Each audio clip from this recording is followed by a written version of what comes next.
Ya, kembali dari Tongkonan Kendari, kami menyapa Bapak Ibu, semoga tetap sehat. Shalom. Ya, akhir pekan minggu ini kita kembali renungan Yanto Raya edisi Sabtu 12/2020. Marilah kita siapkan hati kita dan kita meminta pertolongan dalam doa. Bapa, terima kasih atas hari yang Engkau karuniakan.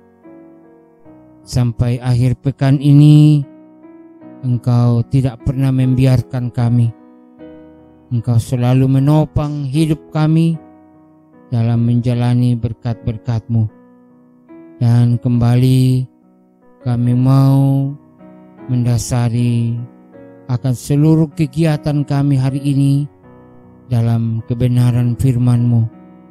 Tolonglah kami ya Tuhan dengan kuasa Roh Kudus-Mu, sehingga firman-Mu ini akan terus menguatkan kami. Dalam nama Yesus Kristus kami mohon kepadamu. Amin. Bacaan kita dari Injil Matius pasal 6 ayat 5 sampai 15. Firman Tuhan. Dan apabila kamu berdoa, janganlah berdoa seperti orang munafik. Mereka suka mengucapkan doanya dengan berdiri dalam rumah-rumah ibadat dan pada tikungan-tikungan jalan raya, supaya mereka dilihat orang. Aku berkata kepadamu, sesungguhnya mereka sudah mendapat upahnya. Tetapi jika engkau berdoa, masuklah ke dalam kamarmu, tutuplah pintu, dan berdoalah kepada Bapamu yang ada di tempat tersembunyi. Maka Bapamu yang melihat yang tersembunyi akan membalasnya kepadamu. Lagi pula dalam doamu, janganlah kamu bertele-tele seperti kebiasaan orang yang tidak mengenal Allah. Mereka menyangka bahwa dengan banyaknya kata-kata doanya akan dikabulkan.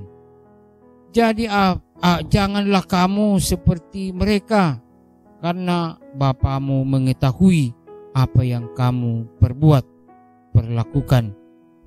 Dan sebelum kamu minta kepadanya. Karena itu berdoalah demikian. Bapa kami yang di surga, dikuduskanlah namamu, datanglah kerajaanmu, jadilah kehendakmu di bumi seperti di surga.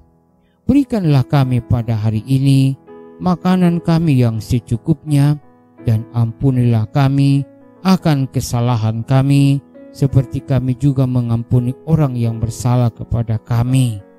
Dan janganlah membawa kami ke dalam pencobaan, tetapi lepaskanlah kami daripada yang jahat. Karena Engkaulah yang mempunyai kerajaan dan kuasa dan kemuliaan sampai selama-lamanya. Karena jika kamu mengampuni kesalahan orang, Bapamu yang di surga akan mengampuni kamu juga. Tetapi jikalau kamu tidak mengampuni orang, Bapamu yang tidak akan mengampuni kesalahanmu. Demikian firman Tuhan. Saudara-saudara, ini berbicara tentang doa. Berdoa adalah hak istimewa anak Tuhan. Seperti apa istimewanya? Ada mungkin cerita seperti ini. Ketika Anda sedang berada di rumah, tiba-tiba ada seorang anak masuk rumah dan tanpa mengetuk pintu, nyelonong masuk begitu saja.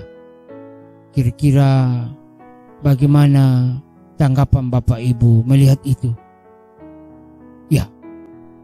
mungkin kita akan mengatakan, kurang ngajar, siapa kau? Nyelonong saja masuk, kayak kerbau saja. Ya, tapi seandainya yang masuk itu adalah anak Anda, kira-kira bagaimana reaksi kita? Tanpa ketuk pintu, masuk begitu saja? Apa kita marah? Apa kita bereaksi? Saya kira pada umumnya kita tidak akan marah, ya kan? Karena apa?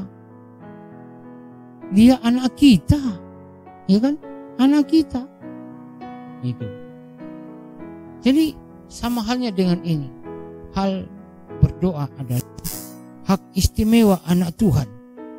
Kita memperlakukan, ya, karena punya hubungan yang istimewa dengan kita.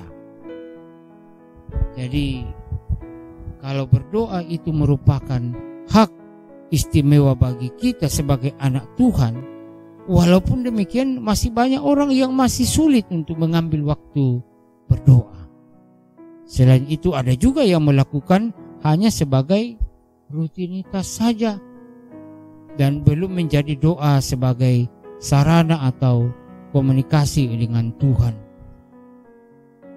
Jadi pembacaan kita hari ini kembali mengingatkan kita, Yesus membandingkan, ya, cara berdoa orang munafik dengan yang seharusnya dilakukan orang-orang Kristen.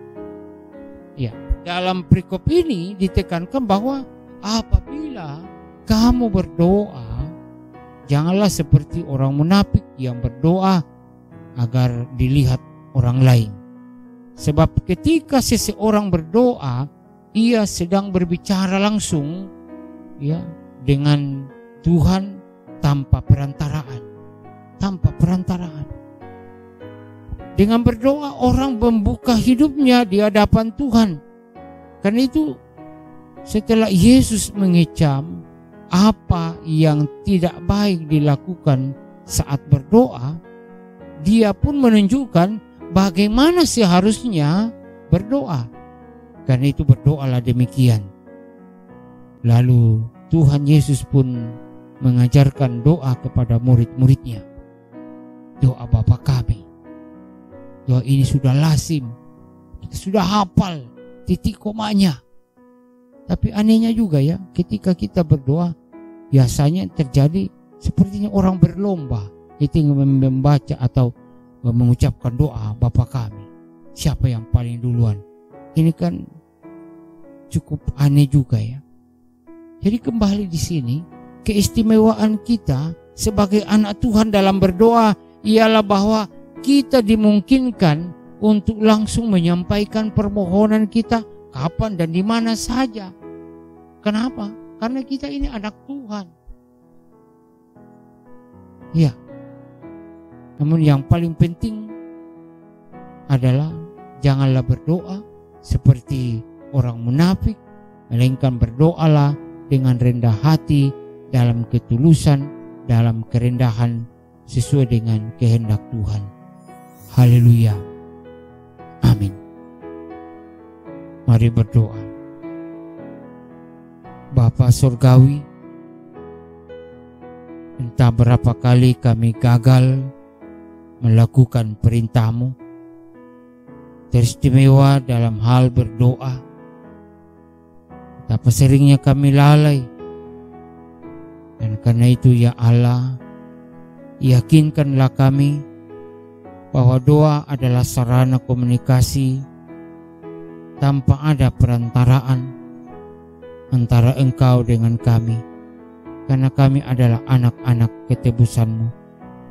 Tolonglah kami, ya Tuhan, untuk menjadikan sarana ini menjadi alat bagi Tuhan untuk setiap saat kami berdoa dan berkomunikasi dengan Engkau. Tolonglah kami, ya Tuhan. Ampuni salah dan dosa kami.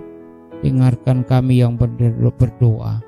Dalam nama Yesus Kristus. Amin.